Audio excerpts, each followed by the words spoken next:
কেন্দ্রীয় কর্মসূচি বাস্তবায়নে রাঙামাটি বিএনপির প্রস্তুতি সভা।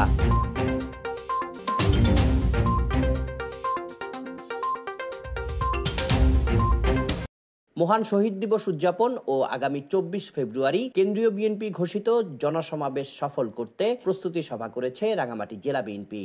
বৃহস্পতিবার সন্ধ্যায় দলীয় কার্যালয়ে জেলা বিএনপির সভাপতি দীপন তালুকদার দীপুর সভাপতিত্বে সাধারণ সম্পাদক অ্যাডভোকেট মামুনুর রশিদ মামুন ও সাংগঠনিক সম্পাদক সাইফুল ইসলাম শাকিলের সঞ্চালনায় পার্বত্য চট্টগ্রাম বিষয়ক মন্ত্রণালয়ের সাবেক উপমন্ত্রী মনিস্বপন দেওয়ান, জেলা বিএনপির সহসভাপতি সাইফুল ইসলাম চৌধুরী ভুট্টো, জহির আহমদ সওদাগর, আব্দুল মান্নান ও তোফাজ্জল হোসেন, সিনিয়র যুগ্ম সম্পাদক আলী বাবর, পৌর বিএনপির সভাপতি SM শফিউল আজম, সাধারণ সম্পাদক মাহবুবুল বাসেদ অপু, সদর উপজেলা বিএনপির সভাপতি মুজিবুল হক, সাধারণ সম্পাদক রনেল দেওয়ান সহ সকল অঙ্গ ও সহযোগী সংগঠনের নেতৃবৃন্দ উপস্থিত ছিলেন। সভায় বক্তারা বলেন, ফেসিবাদ সরকারের আমলে নেতাকর্মীদের ইচ্ছা থাকলেও অনেকেই দলীয় কর্মসূচিতে অংশগ্রহণ করতে পারেনি। 24 তারিখে কোনো বিশৃঙ্খলা সৃষ্টি যেন না হয় সে বিষয়ে লক্ষ্য রাখতে নেতাকর্মীদের নির্দেশ দেন সিনিয়র নেতারা। এছাড়াও মহান শহীদ দিবস উদযাপন ঘিরেও দিক নির্দেশনা দেওয়া হয়। Desk report, CST TV।